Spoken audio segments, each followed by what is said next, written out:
Oh, it's jiggling. The other, oh, it's buzzing now. Ooh, now it's really buzzing. It's like a massage chair. Yeah. Whoa. Those are very low frequencies. We can't really hear it, but you can Yeah. feel it. Oh, I can feel it.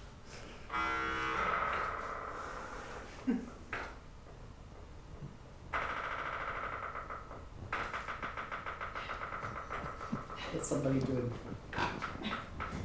facial expressions while this is happening.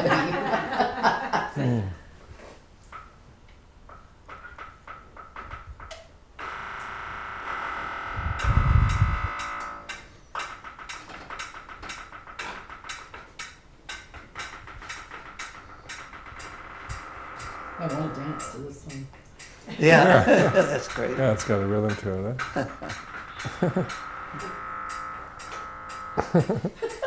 I can't do anything with my legs or anything below my shoulders. So That's right. It's all a shoulder dance.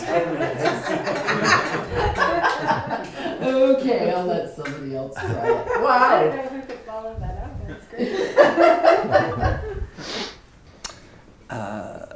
So I've been a practicing artist all my life, and about 34 years ago, my first wife and I adopted 2 deaf children, Indigenous. One was 2 and the other was 10 months old, from Saskatchewan. And so that sort of began our life, my life, in terms of being introduced to the deaf community, deaf culture, deaf language. We chose, there's all kinds of sort of political positioning around deafness and, how to whether to, mainstream or follow a sort of more cultural path. So we followed the cultural path. We wanted to honor their hearing loss and explore their culture more. And also, I have a hearing loss myself, and I've had it, as far as I know, all my life. And so, 2012.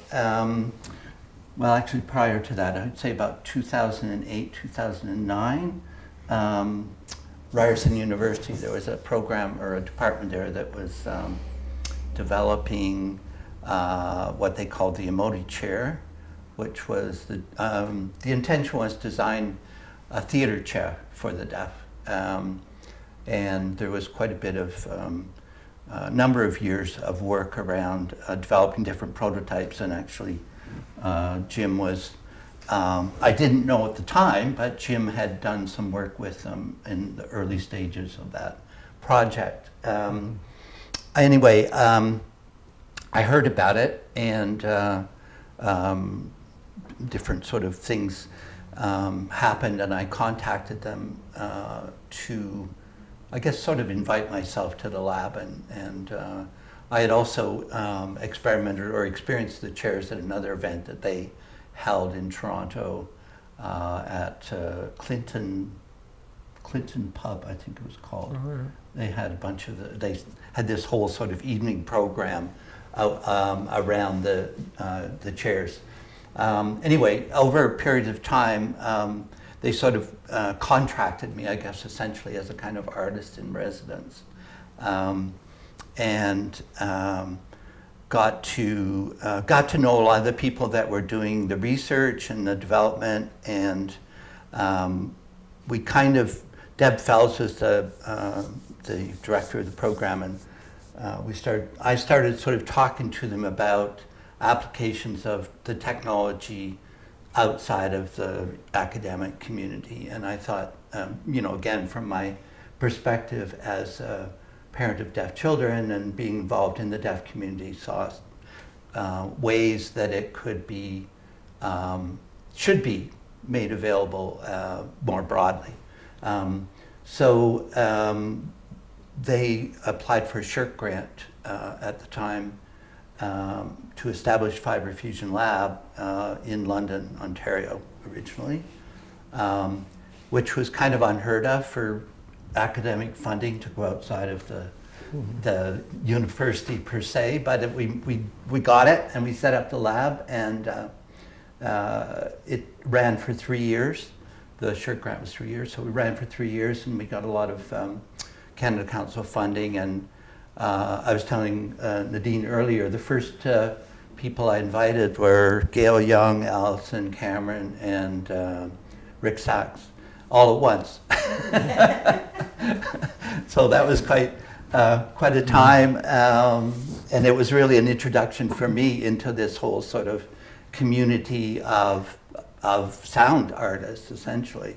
And over time, Jesse Stewart was there, and we had many people that I was able to just sort of invite, and they'd come for a week. We'd pay them. I would pay them, cover all their costs, and just sort of say, you know, Gordon was there. Gordon Monahan was there several times. Marla Haleti from Toronto was there. And money ran out after 3 years.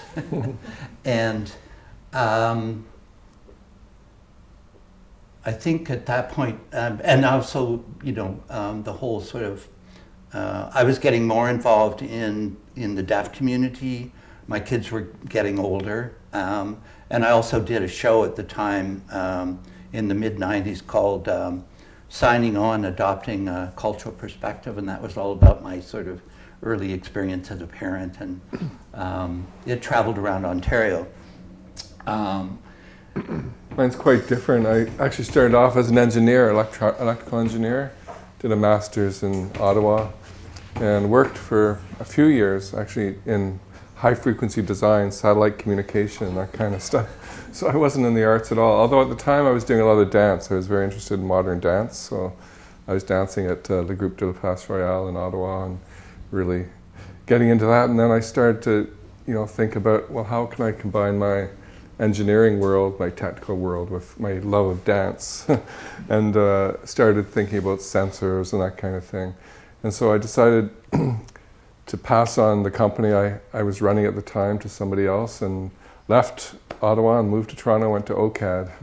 So I kind of went into the media arts and filled my brain with the art world.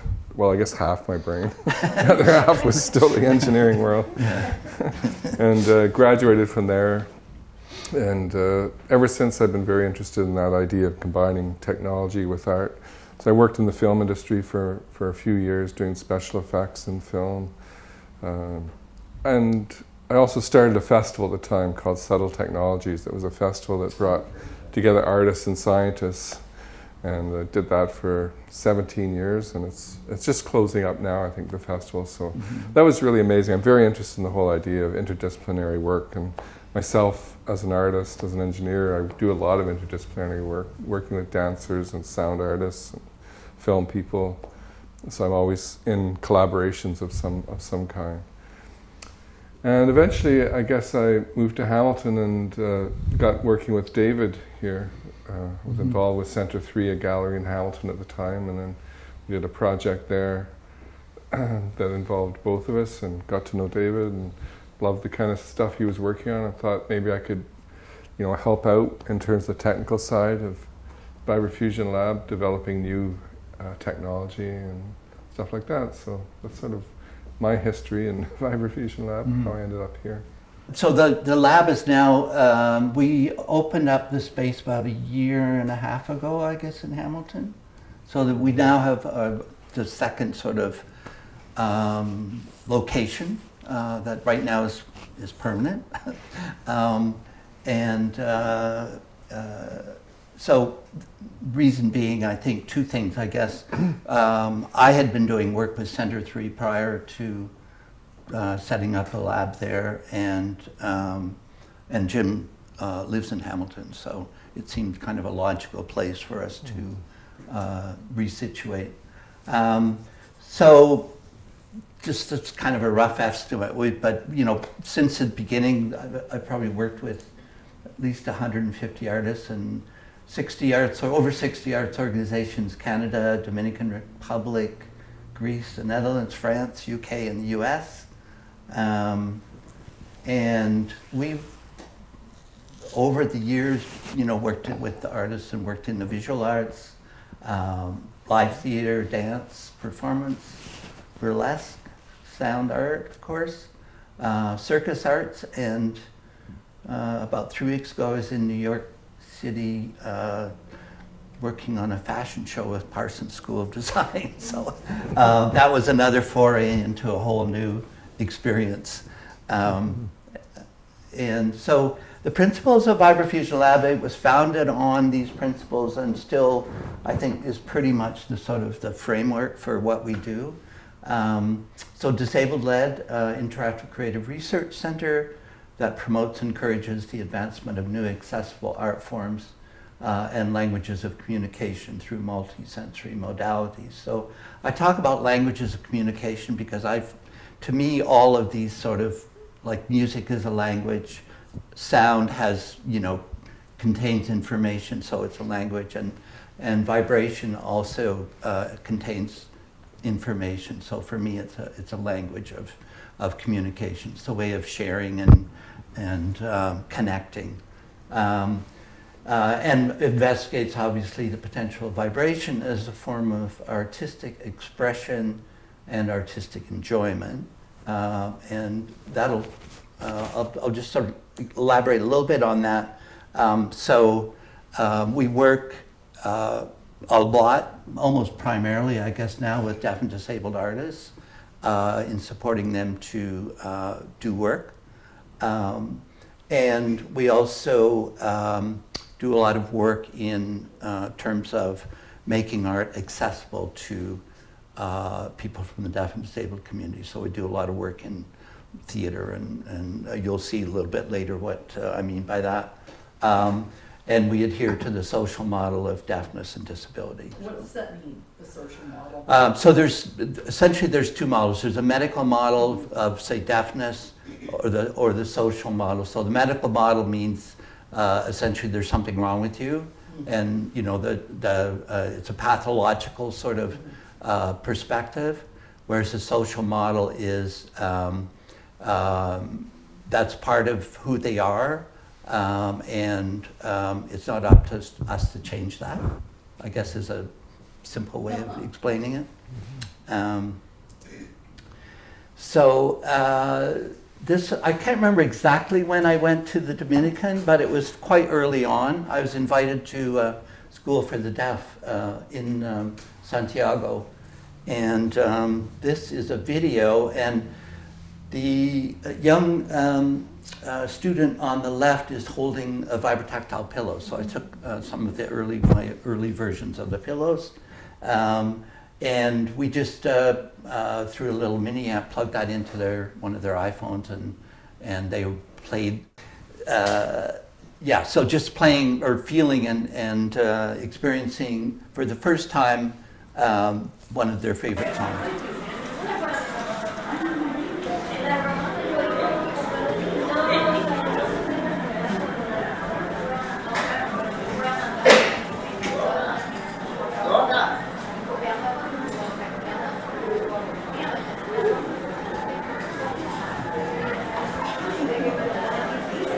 So reluctant to give it up. He's saying they really love it.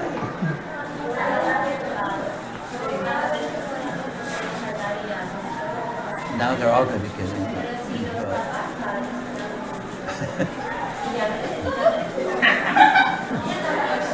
I think it was just an excuse to hug, right?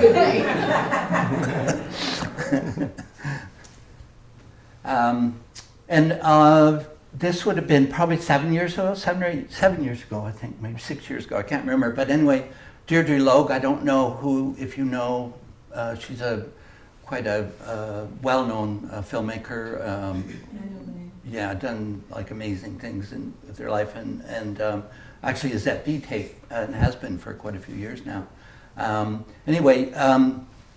Images Festival was recognizing her work that year, and she had 3 exhibitions in 401 in different locations, and one of them was at this gallery called Tangled Art, which is really the only designed, fully accessible art gallery in Canada.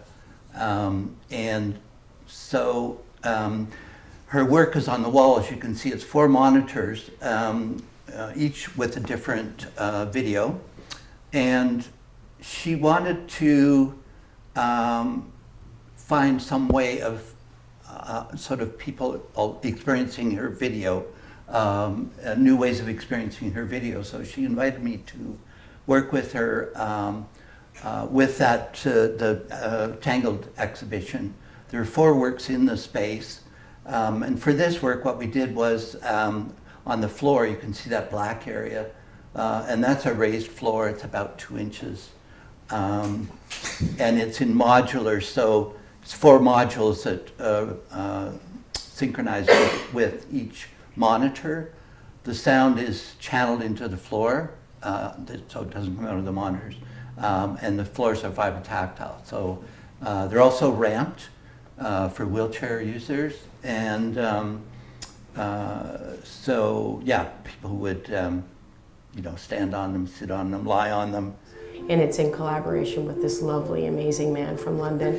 His name is David Bobier, and he's been doing a lot of work with the vibrotactile through this place called Vibrofusion Lab in London. Vibrofusion Lab is a creative space that explores multi-sensory creation and expression. In each piece we looked at how do we make it as fully available to all sort of body forms and conditions as possible. What's exciting for me as a wheelchair user is I'm able to experience the works through vibration in parts of my body I didn't even know I had sensations. To be able to feel the sound in the video is so intimate, but also just sort of playful and lovely. And I was holding the pillow, watching the video, and I was like, oh, I wish I could watch movies like this all the time. The community of artists that are generating energy around Tangled are some of the most important artists of our day. They include artists who are working with and through questions around accessibility and disability.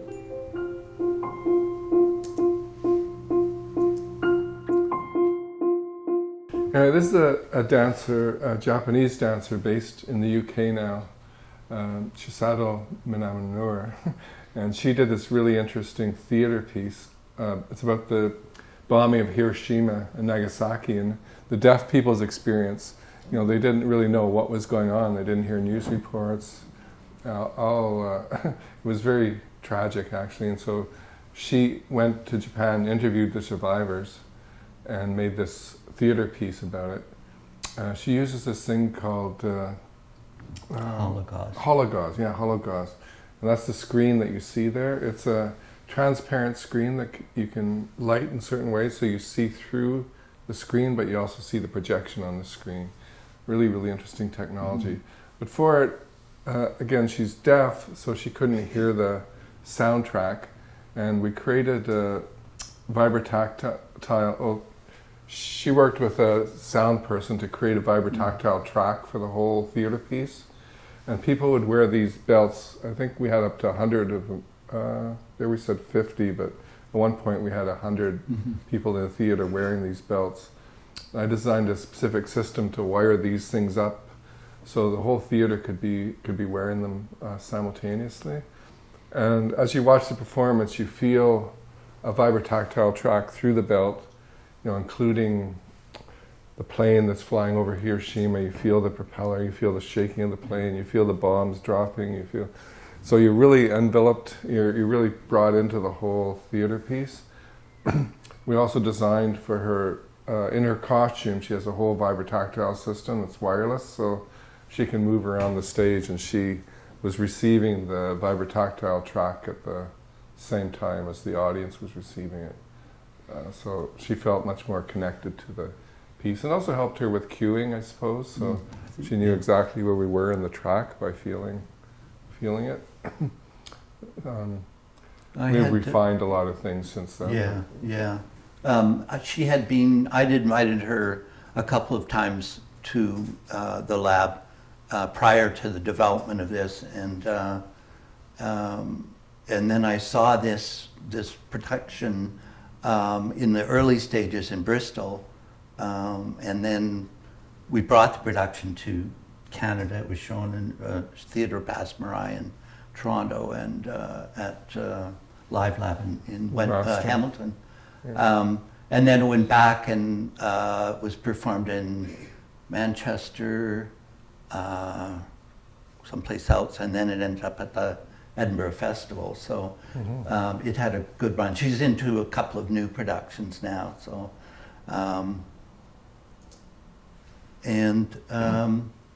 I'll let Jim talk a little bit about this, but the woman in the middle of the image here, Janelle Rouse, is a deaf dancer, performance artist, and we've worked with her quite a number of times in terms of, just the important thing for us, I think, is who we work with, we get feedback from. We really learn from everyone, and it really sort of challenges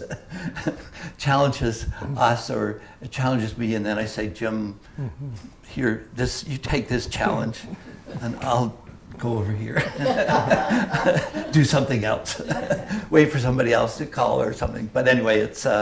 Exactly. But yeah, if you want to talk a little bit Is there about a video this. for this? Or? Yeah. There's a sensor that's measuring her position in the space. And she also has sensors on her hands that's detecting how she's moving her hands. And that's controlling, the movement of her hands is controlling sound that she doesn't hear, but she feels in the vest. So she's reacting, her dance is reacting to the movement of her hands. It's kind of a weird feedback system, actually.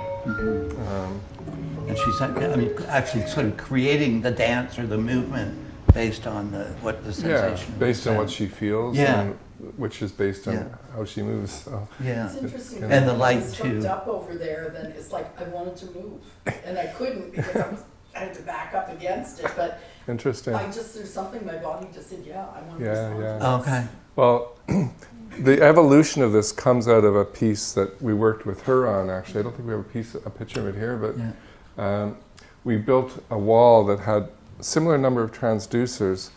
We put a vest on Janelle so that she could feel a soundtrack of sounds of Hamilton, actually, and London. We did 2 versions of it. And she moved to that soundtrack of Hamilton and London.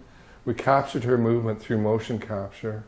And then we translated her movement into movement of the transducers. So when you're standing up against this, you watch a video of Janelle and you feel her moving behind you and see the video of her dancing. That was a whole other interesting version of this, which led to a more refined version here. But interesting you say that, how it makes you move. Cause that's, Didn't want to stay still. yeah. So this is actually now, when you think about it, that's the 3rd prototype of the wall idea. Yeah.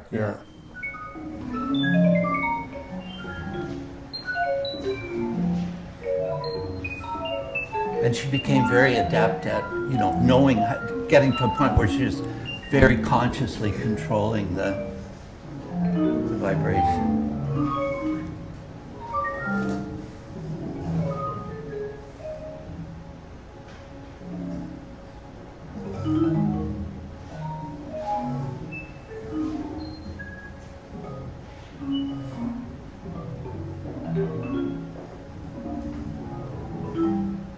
I love this little section right here.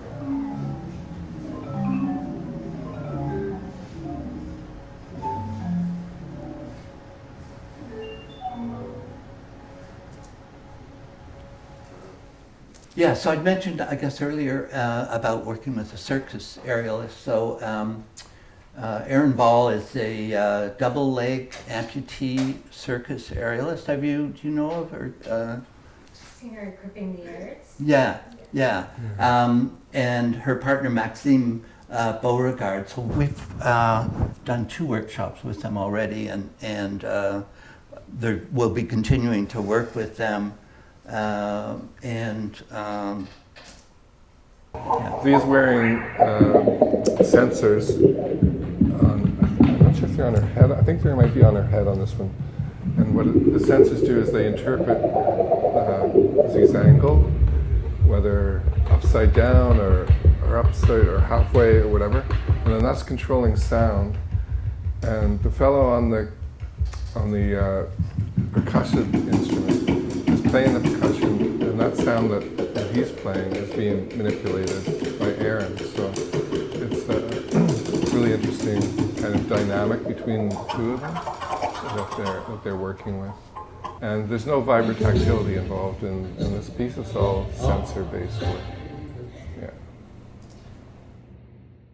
And one of the reasons for this work for Aaron is to create work using sensors and things like that disabled people can approach, like can understand. So for example, a blind person watching wouldn't know what's happening if they're blind, but through using the sensor stuff, you can get a sense of the movement that they're doing on the trapeze or on the swooping thing.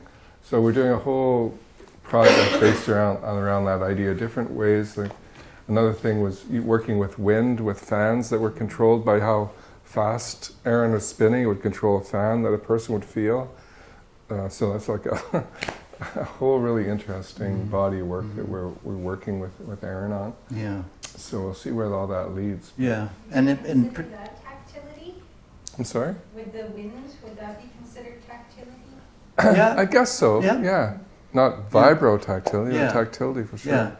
Yeah. So, yeah, the potential for things like that are quite interesting. We did some other work that was sound-activated projections, so depending what the sound was like, projections would change again, so deaf people could have got a feeling of the dynamics of the sound. And Aaron brought in, consultants like from the deaf-blind community to work with us on this, and Aaron just put in a grant, I think a large grant to follow up on this and do more work. Yeah. Yeah.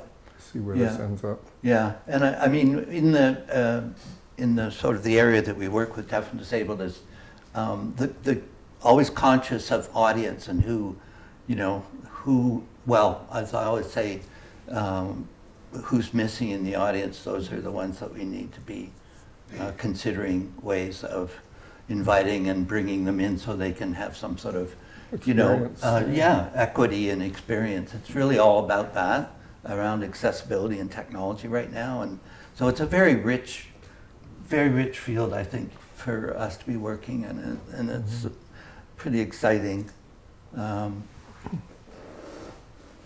This was a project 2 years ago or 2 years ago, I guess. We started working on it maybe 3. Yeah. Anyway, Connor Yuzwenko Martin is a deaf performance artist from Edmonton. And he was working with a producer, able-bodied hearing producer, Ainsley Hilliard, and they started developing this project called Carbon Movement, and the idea was, it was a comment on the climate crisis, essentially. And so what you're seeing here is pretty much a full-size stage, built stage, in a kind of warehouse-type theater space.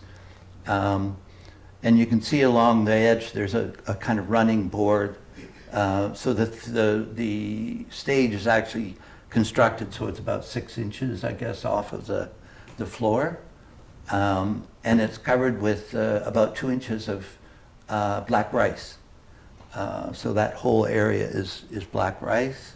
And when they initially came to Hamilton, we did a workshop trying to figure out how to create movement through the floor so that the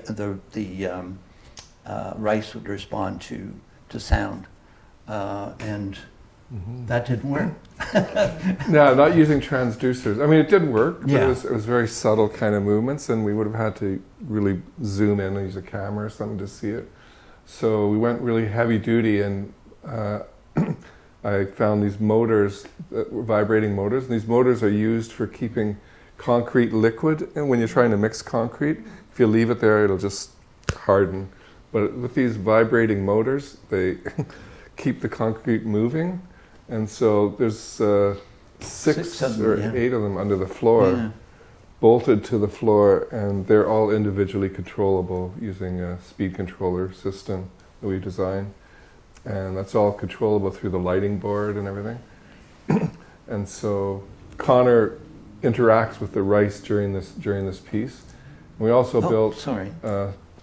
6 smaller tables that mimic that large stage again with rice, and it had smaller motors under it and lighting, and so people sitting watching the show can interact with this moving rice as they're watching the show. It was pretty neat. I'm not sure how good this documentation is of that. So there you see the smaller tables filled with rice. Right, yeah. That the audience is sitting around. There, yeah.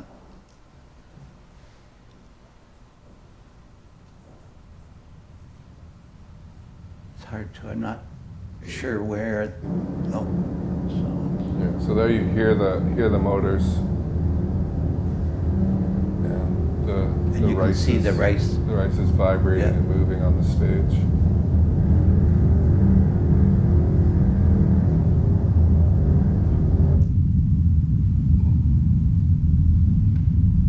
I don't know if we can get it where it, No wind coming from the, right, like the motors?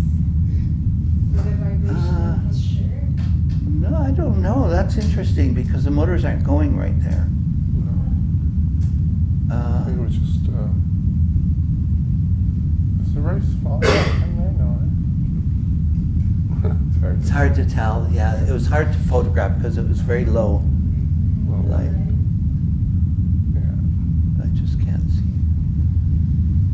Yeah. Anyway, so yeah,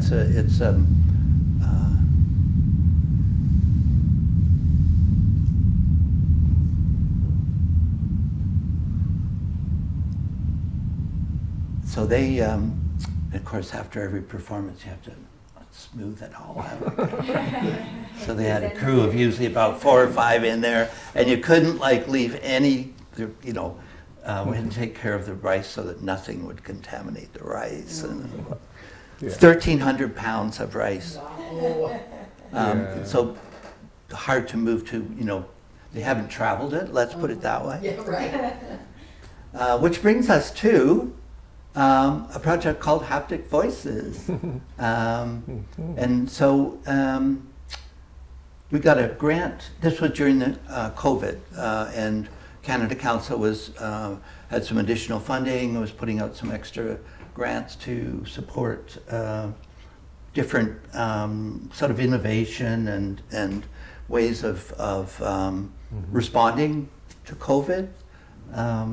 Yeah, and ways so, of bringing people together, Yeah. even while we were separated. And so the early version of this, the first version of it that came out during COVID, allowed people to interact with it remotely, so that anybody in the world could log onto a website, hapticvoices.com, and through their computer microphone use their voice to Told ya. use their voice Yes. to send it into the wall. So a person would be leaning up against the wall. There's a video camera that's focused on the wall, and somebody around the world can look on their computer and they'd see if there's somebody on the wall. Through their computer microphone, they can send the voice, and they can move their voice around using their mouse. So as I'd be standing here, somebody would be somewhere in Germany, say, and sending their voice through and using a mouse to control where on my body the sound is. And it's a complex system because we need the servers. There's all kinds of internet protocols that go along with it, and so on. So for here, we thought it'd be simpler just to play it through the pre-recorded samples that we have here. But that was sort of the initiative that started Haptic Voices, was this grant that allowed people to communicate with each other remotely. And the other thing is, it really takes a lot of publicity in a way. Like, how does somebody know somewhere around the world that they should be going to their computer and they should be sending it? And there's time differences and there's all kinds of you know, You'd have problems. to So, prearrange a whole. I mean, what I think could be an interesting thing is to make 2 of these and have them in the same space and have people have a dialogue with each other, or it could be in 2 different rooms within the gallery space or something like that. Or even having a computer set up in one room and projecting onto. That's the way it was set up at Indoor Access. Right. That Yeah. computer was in another room. So Yeah. yeah. Yeah. Yeah. Did you give people cues about what they might say? Or sorry? Were there any cues about how, what? Not or really. No. invitations No. for how people would share what they might say? There was another monitor there that was about some of our conversation around the piece. Right. But in terms of the sounds people made or what? Right. No. Yeah. I originally, I did some concerns about that because what if people start cursing and swearing? That never happened. No trolls? No, but you know, that was a thing. Like, well, how would we monitor what people? But Yeah. people were decent, I guess, and Yeah. it didn't happen. Yeah. It didn't get closed down or anything. Yeah. So that's where Haptic Voices stands. Mm-hmm. Just in terms of thinking about providing access to artworks or art pieces, this is an installation at the Music Gallery in Toronto. It's a piece called Insectarium by a Montreal composer, Leon Lauder. I don't know if you know of him. Anyway, there's an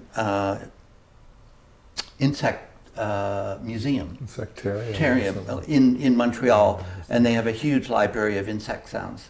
So he spent time there recording and created this album, actually, vinyl of insect sounds. And he reached out to us to set up a situation where you're actually feeling the sounds of all these insects on your body.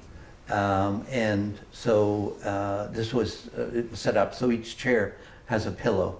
And the pillows are like the same transducers that's in the wall. These are called transducers. And so the sound and vibration is in the pillow. And it's as opposed to the belt that Jim was talking about earlier, the pillows are much more personable. And you get a more sort of embodied kind of experience when you hug them. But they were the pillows. I started sort of developing those, thinking about wheelchair users or people who limited mobility. This is where the wall doesn't allow for that. Mm-hmm. So the pillow does.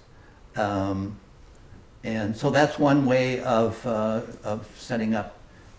This is another sort of setup at the My Theatre in Montreal, where they're all, so it's in Black Box Theatre. You can see it on the right here. The chairs are around the edge.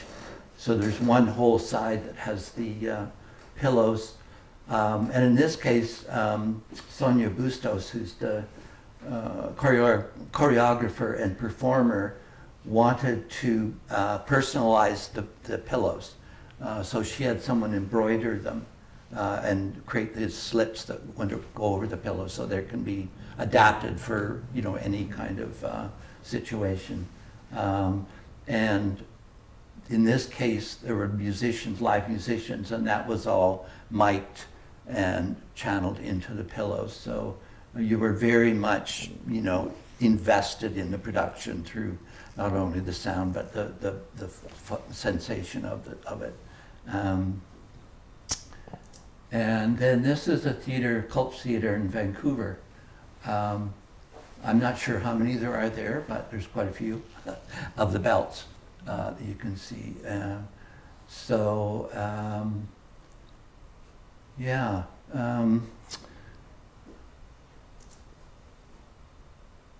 That's it.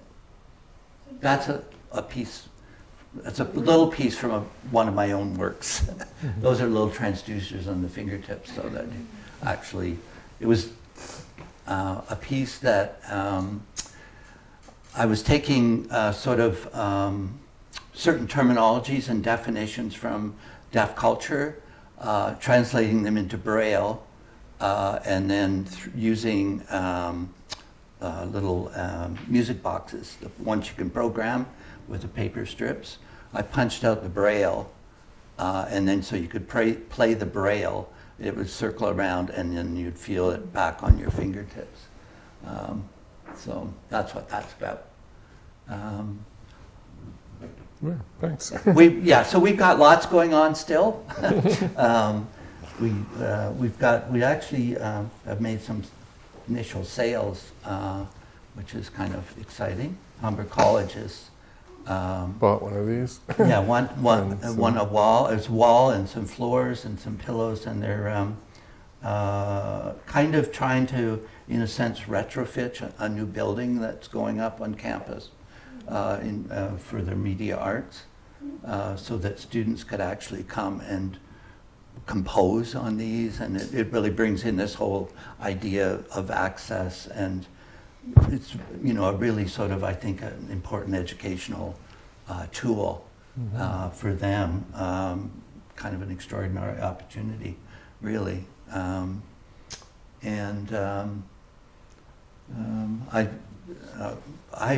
had been nominated by the Canada Council for what's it called, Governor General's Innovation Award. Didn't get it, but I was nominated. So I'm, you know, very proud of that. But I mean, honestly, you wouldn't see this happening if it wasn't for Jim's work and the way we work together. I think it's been really good. Thank you, Jim.